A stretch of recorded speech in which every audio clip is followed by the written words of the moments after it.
O ranger das tábuas de madeira sob as botas de um forasteiro é um som perfeitamente comum no Velho Oeste. Mas no Saloon Rosewood, nas noites frias de sexta-feira, o som que faz o sangue dos homens mais durões congelar é o farfalhar sutil e quase imperceptível de um vestido de seda preta. Uma figura feminina misteriosa, com o rosto completamente envolto em um véu escuro, caminha silenciosamente em direção ao balcão. Ela ocupa o mesmo banco de sempre, pede um copo de uísque com uma voz suave e melancólica, e antes mesmo de encostar os lábios no vidro, desaparece no ar diante dos olhos de todos, deixando para trás apenas o aroma persistente de rosas secas e o copo completamente intocado. Antes de avançarmos nessa trilha cheia de mistérios e suspense, um aviso importante para todos os presentes. Esta história é apresentada para fins de entretenimento e preservação histórica. Trata-se de um mergulho profundo nas lendas e mitos da fronteira americana, e não um documentário de fatos perfeitamente comprovados por documentos oficiais. Afinal, no Velho Oeste, a linha que separa a realidade dura do mito popular sempre foi extremamente tênue e maleável. Mas aqui está o detalhe crucial que a maioria das pessoas perde ao ouvir falar sobre essa aparição. Essa presença no balcão não é apenas uma história inventada para assustar viajantes cansados que cruzam o deserto. Registros de época da década de 1890 sugerem que a pequena e isolada cidade de Red Mesa guardava segredos profundos em suas minas de prata e em suas ruas empoeiradas.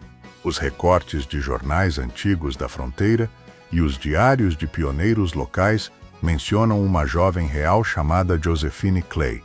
Ela era amplamente conhecida na região por sua beleza impressionante e por sua postura firme, uma qualidade rara e respeitada nas duras terras da fronteira americana. A lei não escrita do deserto era clara para todos os moradores. A sobrevivência diária exigia extrema coragem, mas o coração humano ainda buscava a promessa de um futuro melhor e mais seguro. Josephine estava noiva de Garrett Lynch, um jovem criador de cavalos respeitado por toda a comunidade por sua honra inabalável e pelo valor de sua palavra. Como os clássicos heróis que mais tarde veríamos representados nas grandes telas de cinema, Garrett entendia perfeitamente que o trabalho duro, a justiça e o respeito eram os pilares fundamentais para construir um lar digno na fronteira selvagem. O casamento do jovem casal estava marcado para uma noite de sexta-feira, justamente no Saloon Rosewood, que naqueles tempos funcionava como o coração social e o ponto de encontro de toda a comunidade local. O salão estava completamente decorado para a grande ocasião. Os músicos afinavam seus instrumentos com alegria e os moradores locais se reuniam festivamente para celebrar a união. Josephine vestia um traje de noiva impecável, costurado à mão com grande dedicação. No entanto, o destino nas terras da fronteira selvagem costuma ser implacável e totalmente imprevisível. Imagine por um segundo o silêncio pesado daquela rua escura minutos antes do início previsto para a celebração. As horas passaram lentamente, a noite avançou e o noivo simplesmente nunca cruzou as portas duplas de madeira do salão. Se você se identificou com a história de A Noiva de Preto do Saloon Rosewood, clique no botão Gostei. Isso ajuda a nossa comunidade de entusiastas do Oeste a crescer e mostra que essas lendas devem ser contadas. Agora, preste muita atenção, porque os próximos minutos revelam o momento exato em que tudo mudou para Josephine Clay. O desaparecimento repentino e sem explicações de Garrett Lynch mergulhou a pequena cidade de Red Mesa em uma onda interminável de boatos maliciosos e profunda desconfiança. Alguns moradores mais cínicos diziam abertamente que o rapaz havia fugido na calada da noite com o dinheiro que havia economizado para comprar a fazenda do casal. Outros homens sussurravam nos cantos escuros que ele havia cruzado o caminho de criminosos perigosos nas colinas escarpadas que cercavam a região. Josephine, no entanto, recusou-se veementemente a acreditar nas histórias de covardia ou abandono de seu noivo. Ela conhecia profundamente o caráter e a integridade do homem que escolhera para passar o resto de seus dias. Em vez de se entregar ao desespero público ou aceitar as condolências da vizinhança, ela tomou uma decisão drástica que chocou profundamente todos os moradores locais. Joséphine pegou seu vestido de noiva e o tingiu completamente de preto. Ela declarou em voz alta para quem quisesse ouvir que usaria o luto eterno e que esperaria pelo retorno de Garrett todas as sextas-feiras, exatamente no balcão do Salão Rosewood, no mesmo lugar onde os dois deveriam ter pronunciado seus votos solenes de fidelidade. E assim ela fez, sem falhar uma única semana, ano após ano, ignorando os olhares de pena e os comentários maldosos dos clientes que frequentavam o local. Mas aqui está o grande mistério que desafia a lógica e o próprio tempo. O dono do salão na época, um homem cético e observador chamado Duncan Fletcher, anotou cuidadosamente em seus livros de registros comerciais que Joséphine nunca consumia comida, solicitando apenas um copo de uísque forte. Ela permanecia completamente estática no banco, olhando fixamente para a porta de entrada de madeira, aguardando pacientemente o retorno de seu grande amor. O conflito interno e a dor daquela mulher atingiram o seu ápice quando, após longas décadas de uma espera silenciosa e solitária, Joséphine faleceu pacificamente em sua velha cadeira de balanço, sem nunca ter obtido uma única resposta real sobre o paradeiro de seu noivo. A lógica comum e o bom senso nos diriam que a história terminaria ali, com o sepultamento de uma alma cansada no cemitério poeirento da colina de Red Mesa. No entanto, na primeiríssima sexta-feira após o seu funeral, exatamente quando o relógio da igreja local bateu as 12 badaladas da meia-noite, as portas pesadas do Salão Rosewood se abriram violentamente sem que nenhuma rajada de vento soprasse na rua. Duncan Fletcher, que estava limpando o balcão de madeira para fechar o estabelecimento, testemunhou horrorizado a silhueta perfeitamente familiar entrar no recinto. O vestido de seda preta arrastava sutilmente pelo chão batido. Ela caminhou com passos firmes, ocupou o mesmo banco de sempre e, com um aceno sutil e frio, apontou diretamente para a garrafa de uísque. O mistério sobrenatural havia acabado de começar, transformando a promessa de uma mulher em uma lenda eterna nos trilhos do Velho Oeste. O pavor que paralisou o taberneiro Duncan Fletcher naquela noite fria de sexta-feira logo se transformou em uma rotina assustadora para a pequena cidade de Red Mesa. A notícia sobre a aparição sobrenatural se espalhou pelas planícies áridas do Arizona como um rastro de pólvora aceso. Curiosos, céticos e homens corajosos de todas as partes da fronteira viajavam durante dias apenas para testemunhar o fenômeno. Eles queriam ver com os próprios olhos a mulher que desafiava as leis da vida e da morte por causa de uma promessa de amor. Mas aqui está o detalhe que a maioria das pessoas perde nessa lenda.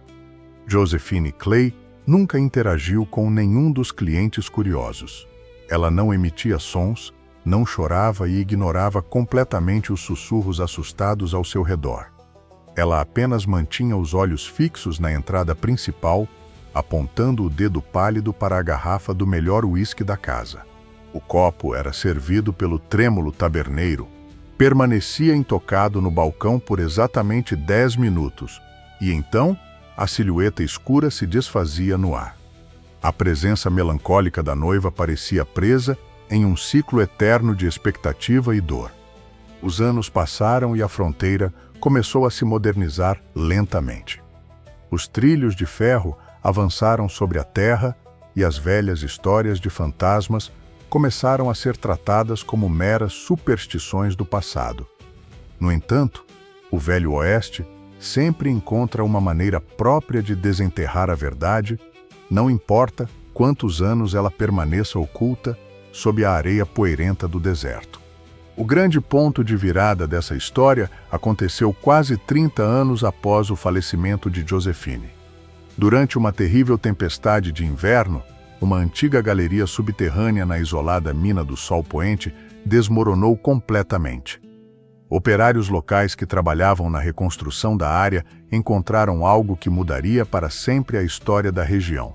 Ocultos, sob toneladas de pedras e terra escura, estavam os restos mortais de um homem, junto aos arreios apodrecidos de um cavalo de raça. Imagine por um segundo o silêncio que tomou conta da delegacia local quando os objetos pessoais daquela vítima foram limpos e identificados.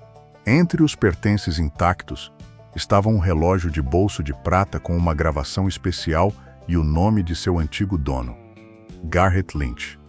Ele nunca havia abandonado sua noiva. Ele nunca havia fugido com o dinheiro do casal, como as línguas venenosas da cidade espalharam no passado.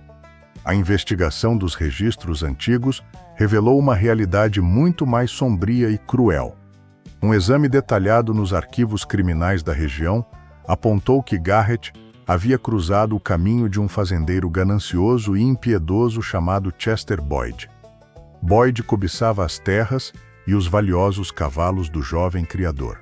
Naquela fatídica sexta-feira de casamento, Chester Boyd e seus capangas armados armaram uma emboscada violenta contra Garrett na trilha escura. O jovem lutou bravamente para defender sua honra e sua vida, mas foi completamente superado pelo número de atiradores. Seu corpo foi jogado no poço profundo da mina do Sol Poente para que o crime permanecesse impune para sempre. A lei dos homens não pôde punir Chester Boyd, que já havia falecido anos antes em total miséria. Mas a justiça moral da fronteira exigia que uma reparação histórica fosse feita para aquele casal injustiçado. Os moradores de Red Mesa, tocados pelo remorso de terem desconfiado da honra de Garrett, organizaram um cortejo respeitoso.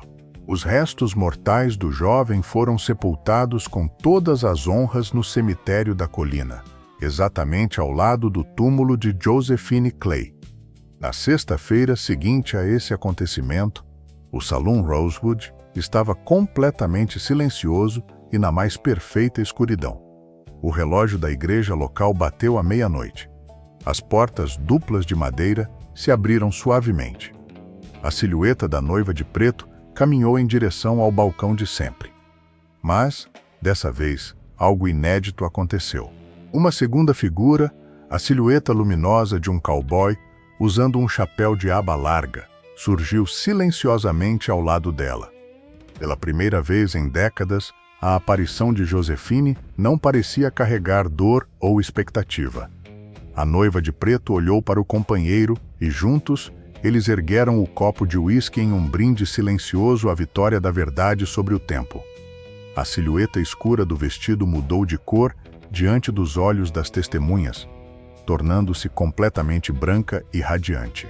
O casal caminhou lado a lado em direção à saída e desapareceu suavemente na imensidão do deserto do Arizona, para nunca mais retornar. A promessa havia sido cumprida e a alma da noiva finalmente encontrou a sua redenção. Agradeço por você ter me acompanhado até o fim de mais uma jornada impressionante pela história americana. Isso mostra que você faz parte do seleto grupo de entusiastas que realmente valoriza a honra, o mistério e a garra do Velho Oeste. Se este conto trouxe a imersão e o suspense que você buscava para o seu dia, o seu clique no botão gostei significa muito para o crescimento do canal Faroeste Contado. Se você ainda não faz parte da nossa comitiva de seguidores, inscreva-se agora mesmo para não perder nenhum dos próximos relatos da Fronteira Selvagem. Publicamos narrativas aprofundadas e completas como esta todas as semanas, sempre trazendo o melhor do espírito cowboy. Deixe sua resposta nos comentários. Você acredita que a justiça tardia libertou a alma de Josephine, ou o Salão Rosewood ainda guarda sua presença melancólica? E não se esqueça de conferir esta outra lenda fascinante que está aparecendo na sua tela agora mesmo. Nos vemos lá, parceiro!